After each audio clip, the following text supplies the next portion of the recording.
quiet young man with a train spotter's notebook and time on his hands. No friends in the high street, no voice in the crowd, but the hiss of steam engines called him aloud. He found a miniature steam train club where children rode the train. The engineers all welcomed him and he learned to smile again.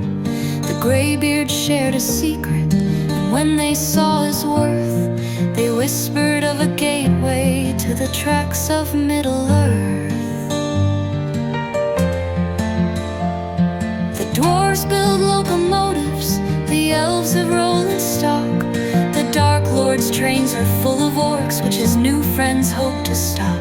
He found a lost junction where no rails should run, where the air smelled of thunder and a tunnel blocked the sun. And a voice from the tunnel, both eerie and kind, whispered, "Come on now, heathen, leave your old world behind."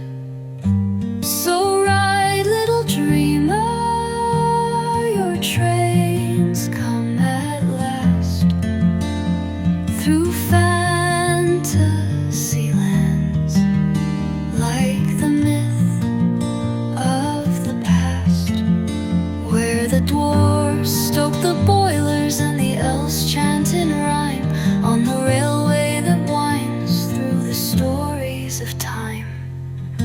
He danced with the gnomes under lantern-lit trees and spoke with a dragon who sailed on the breeze. There's a track made of longing, a carriage of dreams, where our hero of steam trains is more than he seems. He looks from the window as he nears the dark tower, ready to face the dark sorcerer's power. Oh, ride, gentle stranger, with stars in your gaze, through engines enchanted and impossible days.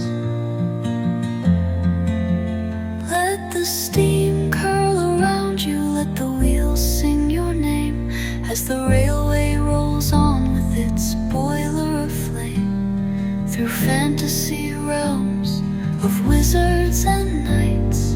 Heathen will fight for what's right.